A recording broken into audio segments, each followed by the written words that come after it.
আসসালামু আলাইকুম, সবাইকে কেমন আছেন? কে কোথা থেকে ভিডিওটি দেখছেন অবশ্যই জানাবেন। একটু কাজে বাইরে বের হয়েছিলাম, ফেরার পথে রাস্তায় উঠে মনে হইলো যে একটু ভিডিও করি, আর তাই রাস্তার অবস্থা বেশ হালকা মনে হচ্ছে। আসলে জ্যামজট খুব একটা নেই, আবার মাঝে মধ্যে অনেক জ্যামও রয়েছে। যেহেতু এটি টেমরা হাইওয়ে, এটা যাত্রাবাড়ি থেকে চিটাগং রোড পর্যন্ত যায় এই রাস্তাটা।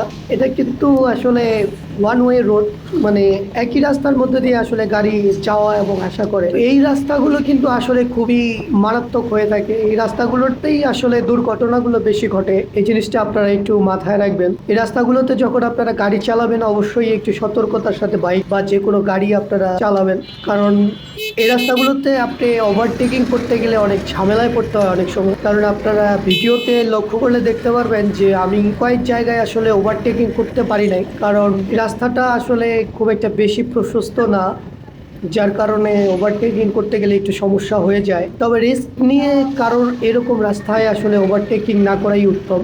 কারণ আপনি যখন এই পাশ থেকে গাড়ি ওভারটেকিং করবেন, তখন ওই পাশ থেকে যদি কোনো দ্রুত গতির গাড়ি আসে তাহলে কিন্তু দুর্ঘটনার শিকার হয়ে যাবেন। যাই হোক, রাস্তাঘাটে আসলে জ্যাম আছে মোটামুটি, আবার নাই বললেও চলে। গত কয়েকদিন থেকে আসলে শুনতেছি যে ঢাকা শহরে রিক্সা, অটো রিক্সা বা ব্যাটারি চালিত যানবাহন নাকি তুলে নেওয়া হবে, আর সেই জন্য নাকি আন্দোলন বা বিভিন্ন ধরনের গ্যাঞ্জাম চলতেছে শাহবাগের ওই দিক দিয়ে ঢাকাতে।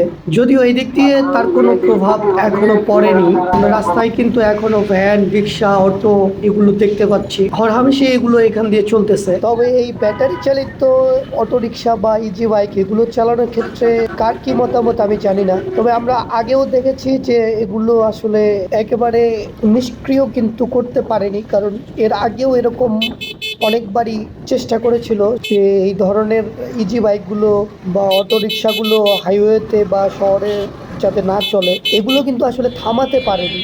আমরা আসলে জানি না যে এবারও কি আসলে এটা থামাতে পারবে কি পারবে না। তবে এই রিক্সা বা অটো রিক্সা, ইজি বাইক নিয়ে যদি বলতে চাই, তাহলে আমি আমার অপিনিয়ন যদি বলি, সেক্ষেত্রে এগুলোকে একেবারেই কিন্তু আসলে শাটডাউন দেওয়া উচিত হবে না, এটা আমার কাছে মনে হয়।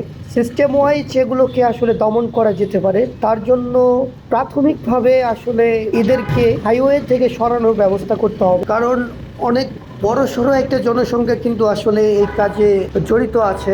একেবারে যদি আমরা শাটডাউন আসলে তাদেরকে দিয়ে দেয়, তাহলে দেখা গেছে যে উপকারের থেকে অপকার বেশি হয়ে যাবে। কারণ অনেক মানুষ আসলে কিন্তু বেকার হয়ে বসে থাকবে। বর্তমানে কিন্তু যে সিচুয়েশন চলতেছে দেশে, তাতে কিন্তু কর্মক্ষেত্রে আসলে খুবই ঘাটতি রয়েছে। সে জায়গায় এদেরকে কিছু নিয়ম নীতিমালার মধ্য দিয়ে তাদেরকে আসলে একটা বাউন্ডারির ভিতরে নিয়ে আসা যেতে পারে। আপনাদের কাছে কি মনে হচ্ছে এবং আপনাদের কি ধারণা কিভাবে এদেরকে নিয়ন্ত্রণ করা যেতে পারে অবশ্যই জানাবেন। ভালো থাকবেন, সুস্থ থাকবেন।